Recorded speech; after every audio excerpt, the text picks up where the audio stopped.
to the plate. A swing and a miss. And that's the winner. That's the winner. A World Series winner for the Cardinals. Smith corks one into right down the line. It may go.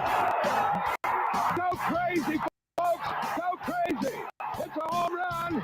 And the Cardinals have won the game by the score of 3-2 on a home run by the Wizard. Go crazy. Swinging a long one into left field. Adios, goodbye, and maybe that's a winner. A 3-run homer by Clark. And the Cardinals lead by the score of 7-5, and they may go to the World Series on that one, folks. What a team. What a ride. The Cardinals are world champs in 2011.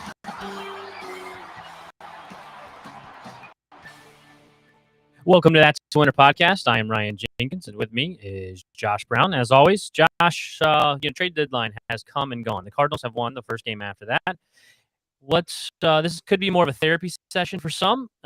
Could be more of an excitement for the future. Let's break it down and talk about where you sit right now as of, the trade deadline is gone and there is no Soto in the dugout. What do you think? There's no Soto, but we've got Dylan Carlson. Am I right? How about a performance for him tonight? Let's just start off with that because I joked earlier when we were texting that we could have done a podcast before the game tonight and had everyone see me go through the 5 stages of grief, and I've gone through that now. The final stage is acceptance, right? So maybe we just have to accept that Dylan Carlson's he's going to be the next Juan Soto. Why not? Well, I don't know if he's going to be the next Juan Soto because they're about the same age. So he's a little behind schedule if that is the case. I think he's a couple days older, isn't he? Well, even there. So, I think we can break that down if you want to go straight into the Juan Soto stuff. So I think Juan Soto, what it told us is the Cardinals were committed to Dylan Carlson for a couple reasons. I think that they decided to move on from Harrison Bader at some point. And they decided that they weren't willing to give up Carlson because he was going to be the center fielder, and they didn't really have another option if Bader is either injured and not coming back anytime soon, or they traded him. Now with the trade, there is a player to be named later in the event that he does not come back this season from his injury, which I think tells you a lot right there that he may not have returned this season because of that injury. And I think a lot of people were talking about it a lot more, that it was no big deal. And plantar fasciitis is obviously a big thing that Pujols had, that it really derailed part of his seasons. So I think it's a lot bigger deal than people were making it out to be. And I think this shows the Cardinals were moving on from Harrison Bader because of injuries and that they were ready for Dylan Carlson. Dylan Carlson made Harrison Bader expendable. How well he played in those times that Harrison was injured. Dylan Carlson's batting average went up. His on-base percentage was up, and then he was playing just as good a defense as Harrison Bader. And they thought, you know what? With the age, this is the way we're going. Yeah, I think, his play, for sure, like you said, especially when he came back in June, which was around the time that Bader got hurt, the bats started coming together. He struggled a little bit in July. It really wasn't his best July. I think he hit around 200 maybe. Only like 9 RBIs or so. But hey, he responded tonight, man. And Danny Mac's call, I thought he had a great call of the home run. And he even said, and I don't know if he was just kind of saying it in the moment or if that was actually true, but he said, the front office told him, like, you're not going anywhere. And tonight he hits a home run and makes a diving catch. And it was a great call. But if that's really what Mozeliak and the front office did, I think the hope for us as Cardinals fans has to be that his confidence is high because of that they have that much faith in him, that they value him that highly. They see him as the future of this team. They clearly see him as a center fielder tonight. I was watching some of the post game just a second ago. Jim Hayes was talking with Dylan and saying, you seem like you're having a little more fun playing center field than right. And he said, I am. He said, that's where I played in the minors, was center field. I love it out there. So I sent you earlier. He hasn't struggled out there at all. He's actually has more defensive runs saved for than Bader this year in 2022. Bader actually had -2 defensive runs saved, which very well could have been because of his plantar fasciitis, which we now know he's been dealing with since spring. So the fact that Bader even had 15 stolen bases and was still, making some pretty good catches with that going on. And yeah, that wrinkle in the trade that they're willing to send another player to be named later if he doesn't play the rest of the year, I think that tells you exactly where the Cardinals were at. They expect this to be a long-term issue with him, and if that's the case, then I have no problem with the trade, especially in the fact that you get Montgomery for another year, right? I mean, you get him the same amount of time as you would have had Bader this year and next year was that 2-year extension that we have for Bader. So if they think this is a long-term issue for him, I think it's a pretty good trade. Montgomery, I mean, he's a guy that I didn't know much about, but he's had a pretty good season for the Yankees. I saw a lot of writers and some of their fan base actually not too happy that they made that trade today. Yeah, I was thinking about that as well. Eno Saris, one of the who does he work for? The Athletic. He was talking about that trade specifically and how a lot of people were pretty dumbfounded that he was traded. Montgomery wasn't very happy about it either in his presser. He was just a little sad, I guess, more than anything else. But what I found interesting from Eno Saris, let's see, if I can read it real quick. Montgomery for Bader is wild. Monty is fine. Talking about Montes that they got. Fine number 3, 4 on the team. That just traded away all their starting pitching depth. Now that Clark Schmidt and pray for help. Bader improves their center field depth and D, but scouts told us for tier projects he didn't have a bat to play every single day. That's what I took about it. So he's talking about sending him to the Yankees, which obviously they also made other trades, but they don't expect him to play every single day. He doesn't have a major league bat to play every single day, and the Cardinals have been sending him out when healthy every single day. Did that shock you that according to scouts that he's not an everyday player? Yeah, I mean, well, and Eno said too in that thread later that he said, maybe essentially maybe the Yankees, look back at Bader hitting the ball harder in 2019 and 2020, and maybe he'll be better than the bat with the bat then. But I mean, it's interesting, right? I mean, is it a depth play for them? Is it because Aaron Judge is no slouch in center field? He's actually a really good center fielder. Now he doesn't have the speed that Harrison Bader has, but he's always been a plus center fielder if you go look at his stats, which is surprising for how big of a guy he is and a power hitter. But I wonder if this is just also maybe a depth thing in case Judge does walk. I mean, they're going to need a center fielder, right? Maybe a guy that can be a plus defensive center fielder. But yeah, it was just an odd deadline. I think, and we talked about this, it was kind of the perfect storm with us not getting Soto, because I think if Tyler O'Neill was healthy and he was hitting like he did last year, if Bader didn't have, this plantar fasciitis issue going on, I think it's more likely that trade is a possibility to happen, especially if they see O'Neill as like, wow, this is the second year in a row that he's tearing it up, 40 home run potential. He's out there every day. He's going to win another Gold Glove, but it hadn't been the case this year. And then you add Bader on top of that. It just made no sense, I think, in the long run, probably to give up Carlson. But for me, it's just going to be interesting what are they going to do now, because I mean, Newbar had a great game tonight. 3 hits. He was on base 4 times. He's responded well the last week or two, and maybe getting every day at bats will bode well for him. I'm still out on Dickerson. He showed up a little more in the last week. He had a good weekend. He's actually batted 300 in the month of July. Yeah, he's had a better last few weeks for sure. He's definitely played a lot better. But I'll go back briefly to the Yankees. They also got Benintendi as well. So you got to think about Benintendi, Bader. They got 2 outfielders, ready to go. So I thought that was a strange trade. But I wanted to get more onto the Soto and your feelings about. But I think if we take out Soto, which is hard to do, now where we sit and what we learned and talked about. But if you're talking about it in May or June, which we didn't even sniff that Soto was a possibility to the Cardinals, and I told you that the Cardinals made a few moves and got 3 new pitchers out of it, I think that most Cardinals fans would say this is a pretty good trade deadline. Yeah, someone was asking earlier, how would you grade? They had like a grading poll for the deadline. And I said, I mean, I'd give this like a B-, or a C plus, and mainly because of the thought of Juan Soto, right? It's like being told you're going to Disney World and then your parents pull up to Chuck E. Cheese. I mean, like I said that to a buddy earlier today. He's like, "Dude, just shut up." but it kind of feels that way, right? I mean, now I will say these two pitching trades and moves that Mo made this year, way better than what he did trade deadline last year. I think Right. all of us would be able to agree with that.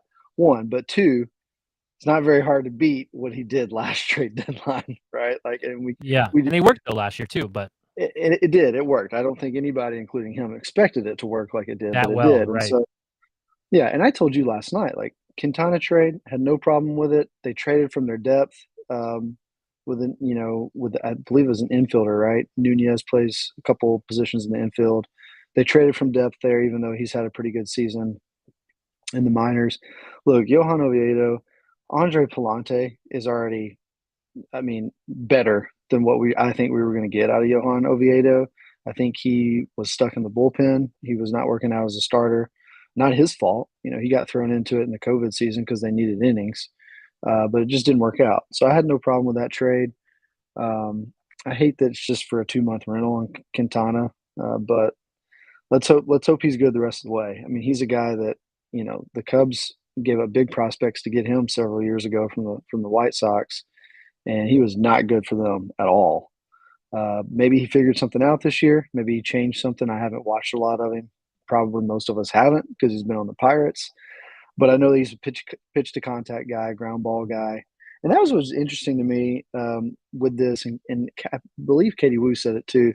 And she had mentioned, or maybe it was Gould. I think it was an article I read of Gould was talking about that the Cardinals were looking for a swing and miss guy. Yeah. Neither of these guys are that at all. Not high strikeout rates at all. Pitch to contact guys, ground ball guys. Even Stratton, who we saw make his Cardinals debut in the ninth, he did pretty well. 45, I think, % ground ball guy. Had a high ERA this year, but Brad Thompson had pointed out, his balls in play was a little unlucky, and his FIP showed that maybe his ERA shouldn't be that high, which is what they did when they went and got TJ McFarland last year, right? So they didn't get that high strikeout guy. Obviously, like Syndergaard, Carlos Rodon, obviously for sure would have been like that high strikeout guy. But I mean, after they didn't overpay for Juan Soto, it would have drove me nuts if we overpaid for Carlos Rodon or Noah Syndergaard. I don't know how you feel about that, but I wouldn't have loved that.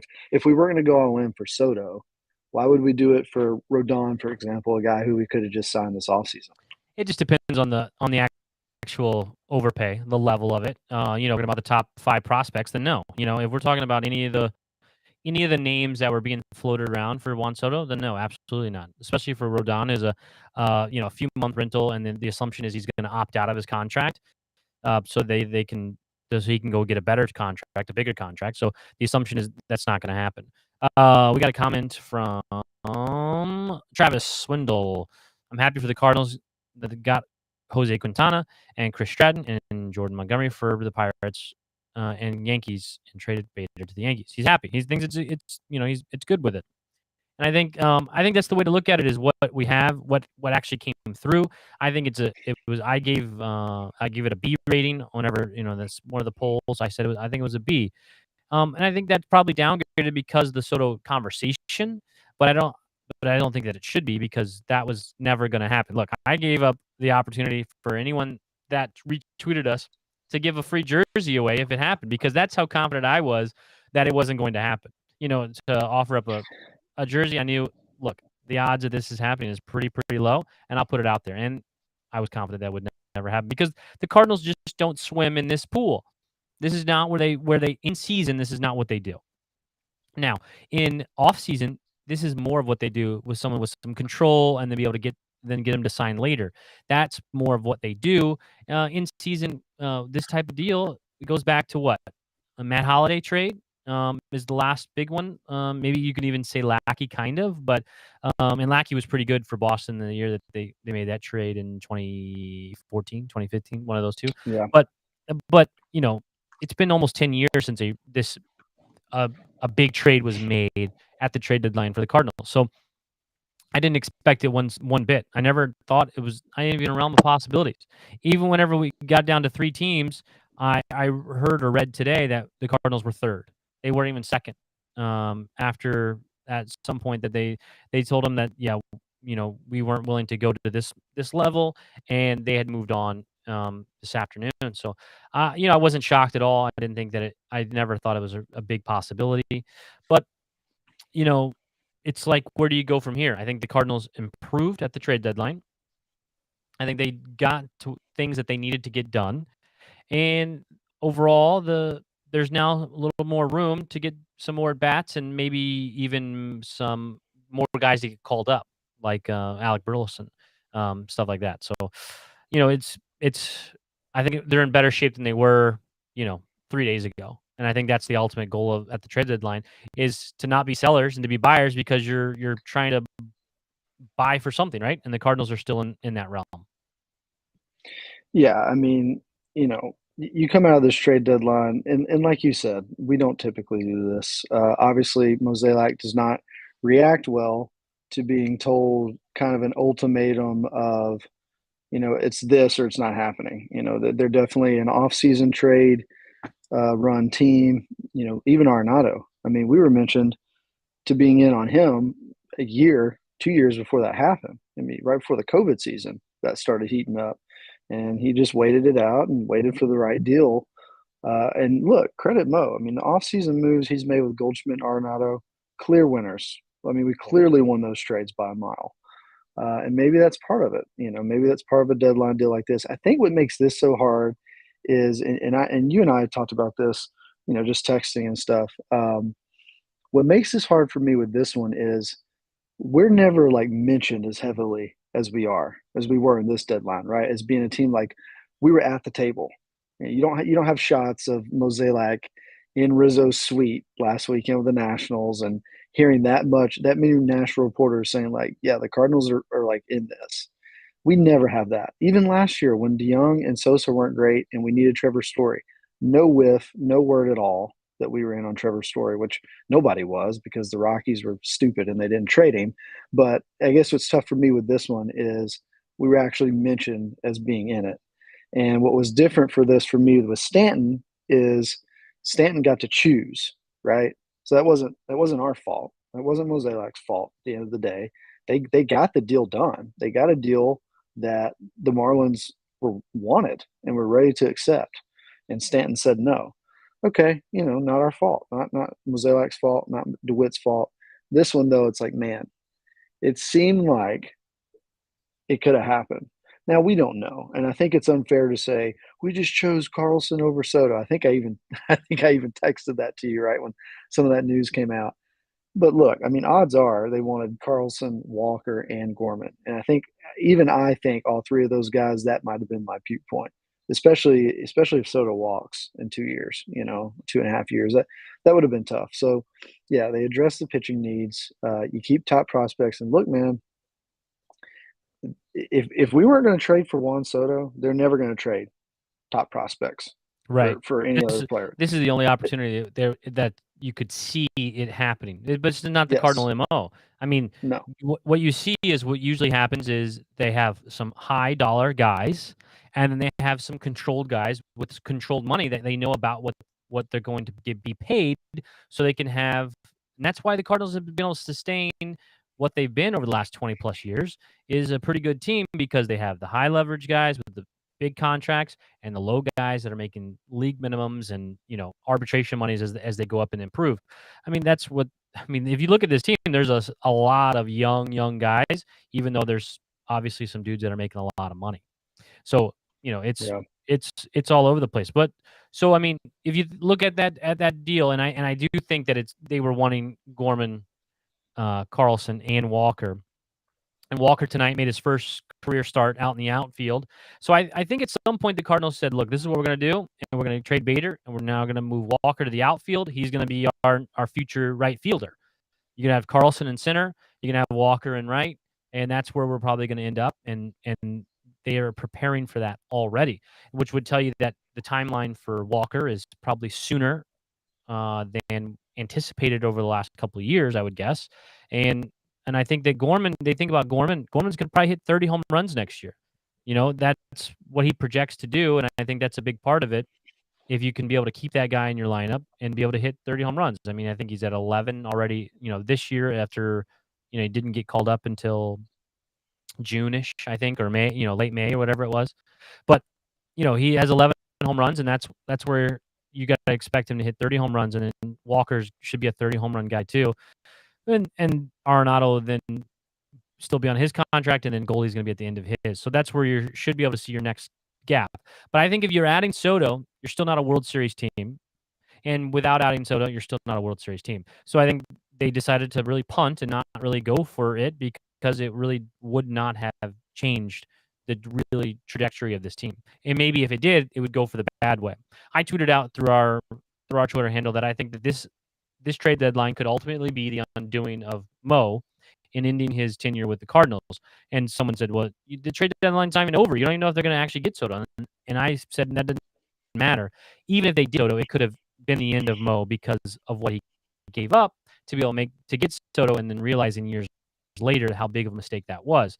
Same he said for not doing it and seeing the Padres win a World Series. Do you think that gets under the DeWitt's skin if the Padres and Mike Shildt win a World Series?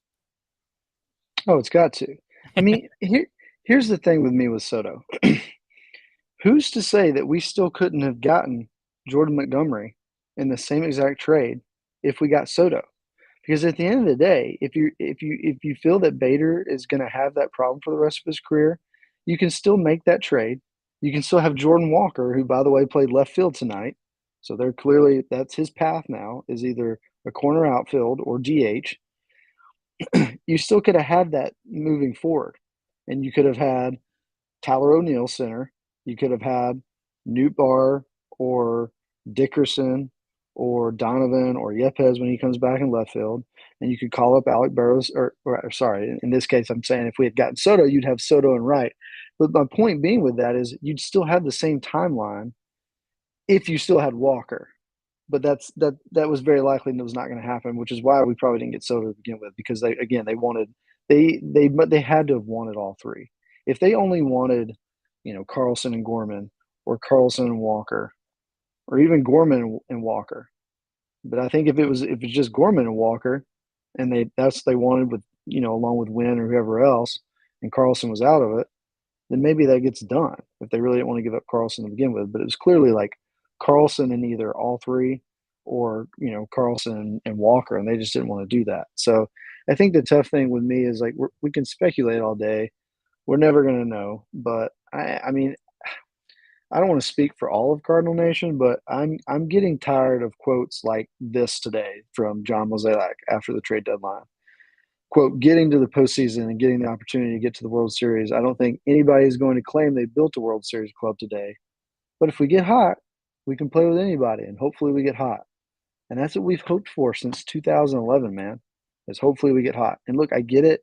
Like, get in. That's what matters. And it does. Like, of course, we want to be in the playoffs, no matter how you get there.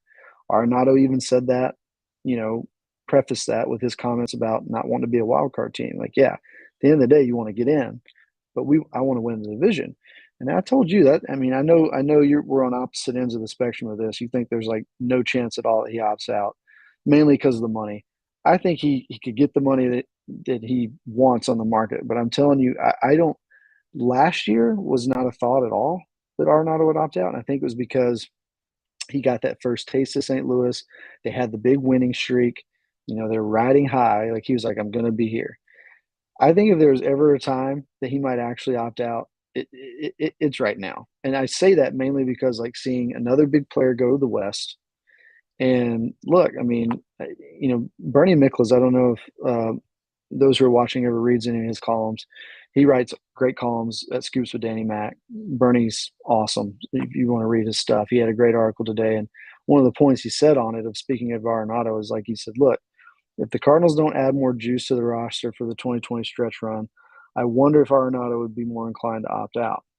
The Dodgers made a push but didn't acquire Soto, which means they'll have more room to accommodate a hefty contract to bring in a great third baseman who happened to grow up in the LA area, unless he decides to stay in STL and compete for wild card spots. I love Bernie because he's got a lot of sarcasm in his column. But look, he makes a great point, man. And you can say whatever you want.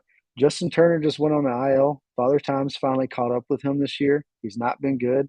The Dodgers are going to need a third baseman next year. And I've never been more worried about Arenado opting out than right now. Well, last year I thought was more likely because the Cardinals weren't very good, and the only reason they made the playoffs was a 17-game win streak. Yeah. And whenever they clinched is when he went to Mo and said, "I'm staying." Well, what happens if they didn't make that 17-game win streak and they didn't play very well and they didn't make playoffs? We got another comment. Let's see what we got. Pull it up. There we go. Mo needs to be fired. He only wants to get the wild card. He doesn't care about winning the division. Now, I don't think that's completely like that. He wants to win the division. I think that he does. Whenever we had the Q&A with John Mozeliak for Blogger Day, Podcaster Day thing, he was more candid than I felt like I've ever heard him speak, and I felt like he was either comfortable or like he doesn't care. Like it's like, I've been doing this for so long. You guys can question me all you want, and I'm gonna be just fine. But like I said, I think that he has the ability to undo his ways this way. It's been 11 years since the Cardinals have won a World Series, which to some that's not a very long time. To people that grew up watching in the 2000s, that is a long time now. Because the Cardinals went to the World Series in everyone knows 04, 06, and 11 and 13. Four times, and they haven't been back, which is like 9 years, right? Tell me the DeWitts are going, oh, he's fine. He's fine. It's been 9 years. He's fine. You can't tell me the DeWitts are saying that.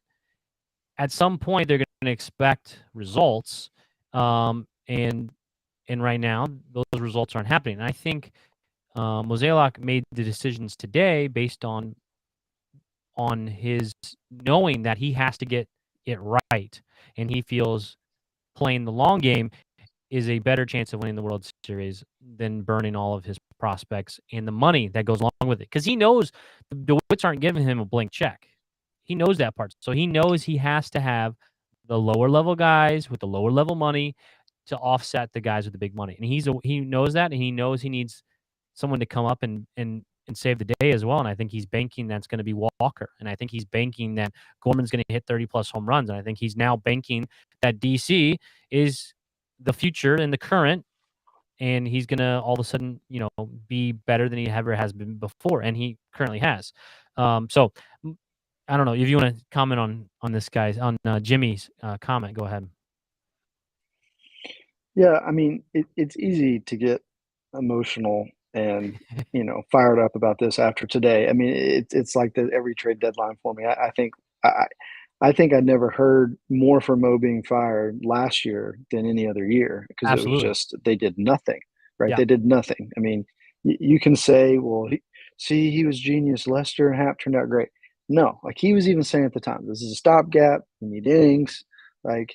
But look, I would even play devil's advocate with this and say, how do we not know for sure that DeWitt's handicapping him? How do we not know for sure that Mo was like, I think we should do this trade? And DeWitt was like, no, it's not happening. We're not giving up all those guys. I'm not paying Juan Soto $500 million. We're not doing this. I could very easily see that being the case as well. Because Mo also told us at Blogger Day, I don't view prospects as untouchable anymore. If Mike Trout became available tomorrow, you probably would play Player X for him or trade Player X for him. Why wouldn't you do that for Juan Soto? Well, I was gonna ask. Do you think that Mike Trout is less attainable, more less, I don't know, higher on the Mount Rushmore of gets than Juan Soto? I think that's a tough question because you have the contract that goes with Trout and age. Yeah. Right. And then you have Juan Soto, his age, and no contract of cost. So you would have Trout for a lot longer because of the contract, but you're going to also be spending a lot of money to have him every year. I think if they're not willing to do that for Soto, then I think that it's obvious he would never do that for Trout either, right? Right. Well, and his answer was you probably would trade Player X, for Mike Trout, but you probably wouldn't trade player X, Y, Z, A, B, C, D like the Nationals were wanting for Soto. And I get it. I mean, I get that. And so, yeah, I mean, they're banking on these prospects, man. They're banking on them, and now we as fans have to hope that they're right. I mean, I heard somebody joke today, like, I can't wait for Jordan Walker to turn out to be Randall Grichuk and Nolan Gorman to be Dan Uggla. I think the Grichuk comp on Jordan Walker is goofy. That's not going to be the case. But the Dan Uggla comp on Nolan Gorman, like, it's not as far off as you would think. I mean, Uggla was a guy who averaged, let's see here, he averaged 28 home runs, 85 RBIs a year, and a 241 batting average. Would you be happy with that, with Nolan Gorman? I mean, I think that's about what you expect. I mean, I think anyone that's hitting 30 and 100, 30 home runs and 100 RBI, you would hope for a higher batting average. I mean, but I think 30 and 100 is like, yeah, that's the type of guys we want in our lineup. You want an base percentage. It depends on on-base percentage, obviously, too. There's obviously analytic different numbers that go into all that, but different metrics. Right. But besides batting average, but I would think that's about what I would hope that Nolan Gorman is. Yes. Yeah, I mean, you go back and look at Uggla's seasons, especially those early ones with the Marlins. Most seasons he was like 30. So 2007 to 2011, he was 31, 32, 31, 33, 36 homers, and somewhere between 88 as a low RBI season for him and 105 as a high RBI season. And most seasons he was around the 500 slugging. OPS was over 870. I mean, is that superstar? Sorry, I heard my dog in the background. Is that superstar? Like, no, that's not superstar level. But I think if he did that for 10 years in a Cardinals uniform, you're very happy with that. And he's probably, if you add a World Series in that, he's probably going to be wearing a red jacket, right? You do that for a considerable amount of time. I mean, you think about that for, it's obviously easy to say if he does that for 10 years, but that is, 300 to 400 home runs as a St. Louis Cardinal. Yeah, that is a Cardinal great at that point, right? I mean, but what's his on base percentage and those types of things goes into that conversation as well. But I think that most people would be happy if that's who Nolan Gorman I would take that to be. Yeah, absolutely. Especially as a second baseman. As I told you, the power at second base, and especially in the National League, it's not very good. I mean, it hasn't been when Nolan opts out, when Nolan Arenado opts out, then Gorman can just go back to his original position and play third, right? See, I don't know if those numbers as a third baseman I would love as well as a second baseman. So, I mean, putting those in with Arenado, with Goldschmidt for the next 3, 4, 5 years, you and I were talking like, hey, what if in another year or two, Goldschmidt's still hitting this well and they want to extend him another 3 years? I wouldn't hate that. I wouldn't want to give him Matt Carpenter extension money, but I wouldn't hate them extending him. But I think that's what Mo is playing the odds. He thinks that Nolan Gorman is a 30 home run guy. Just, he's a Dan Uggla, and I think that comp is fair and fine. And I think that he sees that next year, that's who Nolan Gorman is. I think the Soto trade would have improved the team this year right away, right now. But I think where you would worry would be later if what Gorman would have been or, the Walker would have been, and that's where you're going to plug in a year or two. And I think that's the big difference. Let's see. Jimmy got something else to say. Let's see.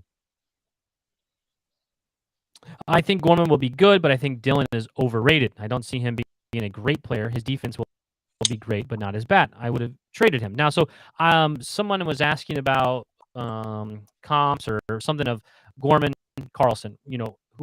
Who's a better player, or who do you think is going to be a better Cardinal? I think the question was, who do you think is going to have a better career? And the poll was vastly towards Carlson.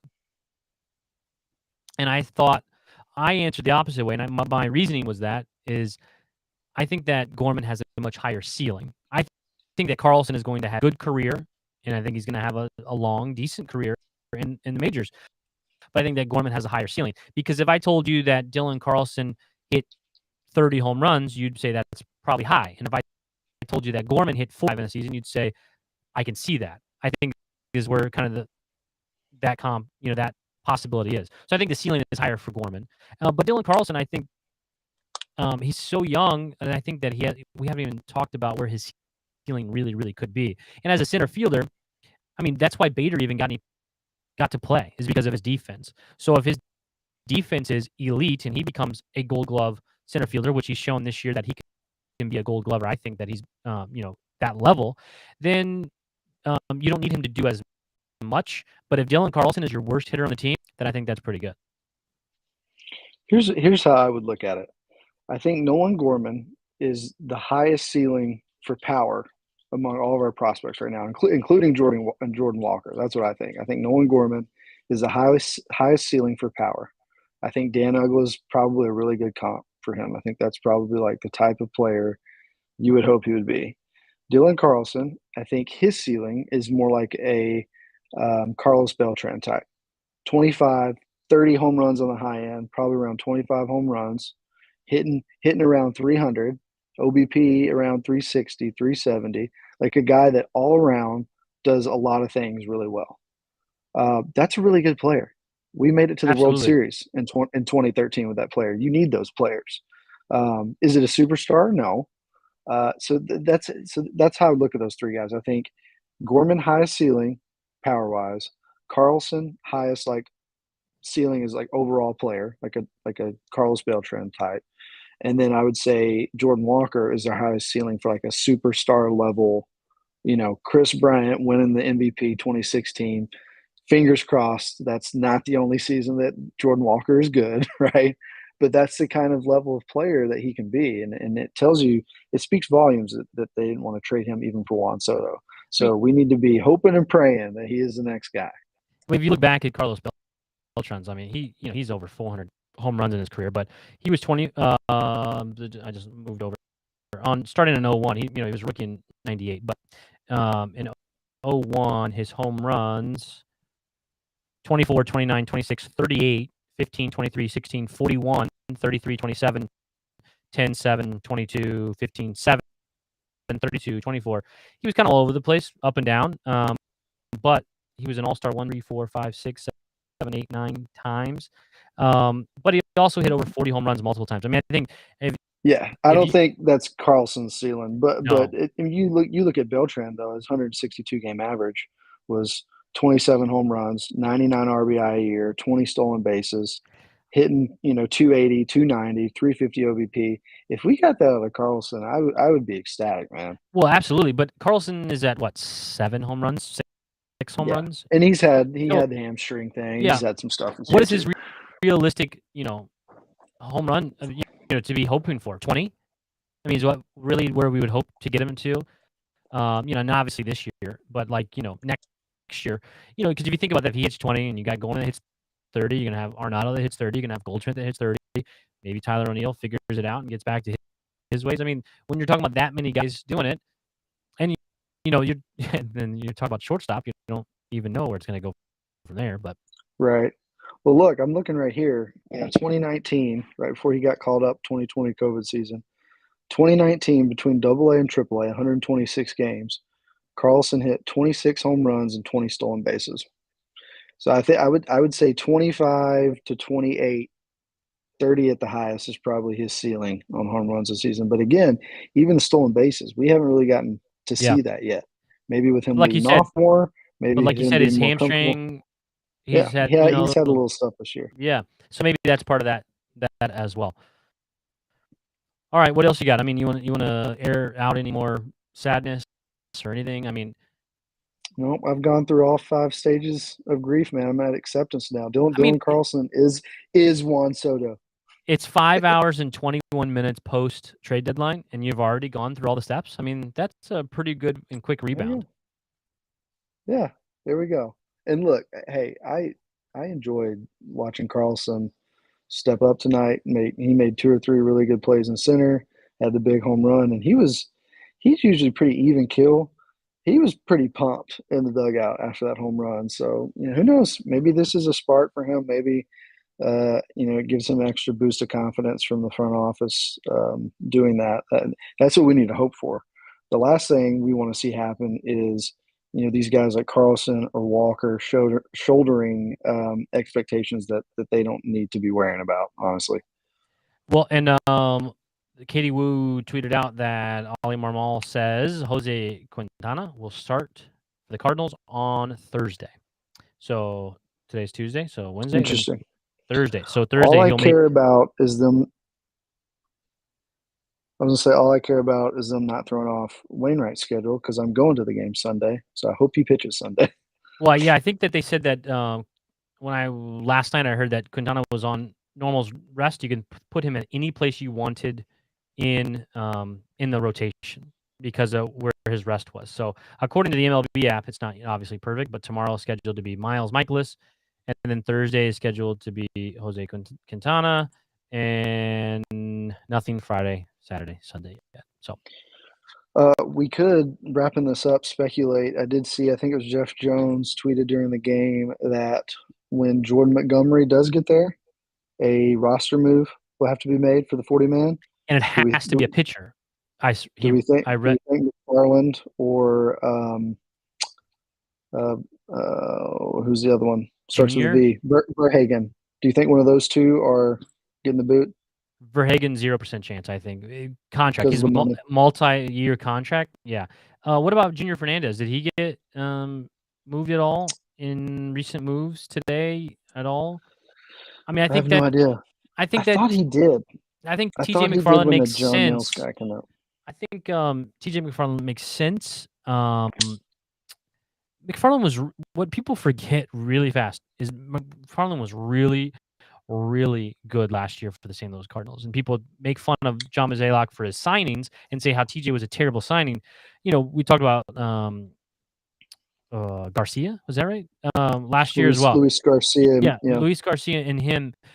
I think when we talked about who they should sign, we preferred Garcia, but TJ and Luis Garcia were amazing down the stretch for the St. Louis Cardinals. So to think that it was such a bad signing is really off base. And I think that they rewarded him for being so good last year. And it also sounds like TJ McFarland is a real glue guy in the bullpen. I don't know if you saw the interview that Miles Michaelis did with Zach Thompson. So Miles was interviewing Zach Thompson, and Zach Thompson talked about TJ does this, TJ does that. It sounds like TJ's a real leader in the bullpen, and sounds like TJ's a real glue guy in the bullpen.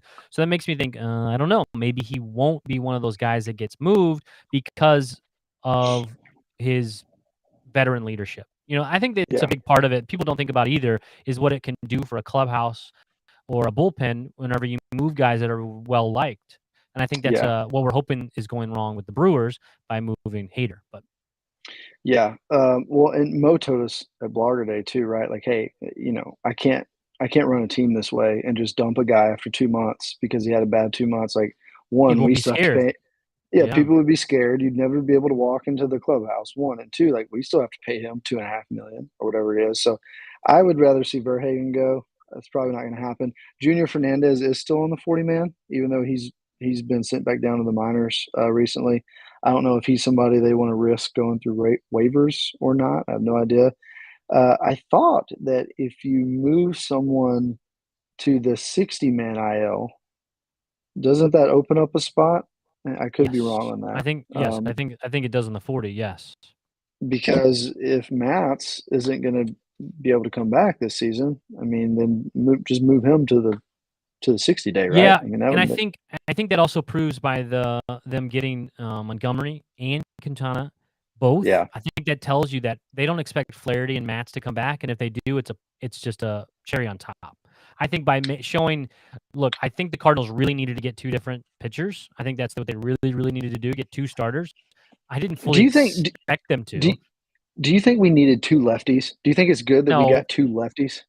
No, I don't think it's necessary. But also, did they need to draft 7 lefties too? I mean, I don't know what they're hung up is. It was like 15. On yeah, I know, but I don't know what their big deal is on lefty pitchers right now. But I don't know. Maybe there's some great analytics that we don't know about that all of a sudden these lefties are just killing it for everybody. I don't know. But my point to that is, I think by them getting those 2 guys, it says Matz and Flaherty. Not sure that they're returning, and these guys are going to go into the rotation. And I think that rotation is all of a sudden a lot stronger, but we will see them start pitching. But also, Quintana has like a 2.8 ERA in his career against the Brewers. So take that. Yeah, Well, and I saw too his ERA would be under 3 this year if not for, a big blowout game he had against the Rockies in Colorado, which, all pitchers get hit with one of those. So yeah, he's been good this year. I definitely think it helps the rotation. I don't know if I still feel great if we make it to a 5-game series. But with Michaelis, with Wayno hopefully healthy the rest of the season, maybe fingers crossed to get Jack back by September 1st and he can, get into a groove. I think that'd be the hope with him that he's got a full tank, some BBs, and doesn't have any other issues and can go out there and deliver you some good starts because that's going to be the X factor with this. If we get Jack back and we have, you throw him in with Montgomery and Quintana, and you can move Palante to the bullpen. I mean, that makes that helps a lot of that resolves a lot of problems on its own. Absolutely. It really does, but I don't think you can bank that. No. That Flaherty is even going to come back, one, and two, that he's going to come back and be useful. So that, I think that's why they made those two moves. I think they got two pitchers for that reason because they cannot guarantee that Jack or Matz will be back and be of use. And that's what I got. Anything else? What else you got? I don't think so. We didn't talk much about Hader, but I am very glad that he's out of the division. I sent you that video of Devin Williams' reaction to that. He seemed very bummed. Talk about moving a guy, loved in the bullpen and clubhouse. And how much confidence do you think Devin Williams had going into the 8th, knowing that Hader was coming in the 9th to back him up? I mean, I know Hader had a rough couple weeks before he was traded, but I mean, the dude owned us. I mean, Right. just owned us. Yeah, I didn't quite understand the moves of the Brewers, and I didn't quite understand the moves of the Red Sox. Both were very strange, and you can even put the Giants in that as well. None of them fully sold, and none of them fully bought in. They kind of just bought and sold, and it was kind of a weird movements for them. Look, I just think to myself, I'm happy that I'm a St. Louis Cardinals fan because the selling part just doesn't happen, and I think that's what we just got to keep on telling ourselves. It just doesn't happen. The goal is to get better at the deadline, and maybe it's not a World Series team because, like you said, hopefully we get to the 5-game series and we have a chance with some pitching. If you bring in Soto, it doesn't really matter because we still don't have the pitching, and it doesn't make them much better. But in that 5-game series, we still have to play somebody 3 games first, and which is going to be the Milwaukee Brewers more than likely. And if we win the division, we host 3 games. If we lose the division, and we win the wild card, we have to go on the road for 3 games. Yeah, that to me is what we have to be playing for: is to win the division, to be able to host the Brewers for 3 games at home. That's the difference. Yeah. In what has to happen for the St. Louis Cardinals in the second half. I mean, 60 games left. You're now down 2 games. Brewers lost tonight. Cardinals won. You're down 2 games. That's not the big hill to climb. No. We were way further than that at this point last year. I think we were at least 5 or 6 back or more, right? Yeah. It was, and I think we're tied now with the wild card spot, but we're tied with Philly, who lost tonight as well. Yeah. But Philly has a tiebreaker over us. There is no game 163 this year anymore because of the playoff changes. So they have the tiebreaker over us. They would go in over us if it came down to that tiebreaker. So yeah, we're right there, man. We've got the schedule. I mean, we said that coming out of the break and then lose 2 or 3 to the Reds, but we've got the schedule the rest of the way. Yankees aside this weekend.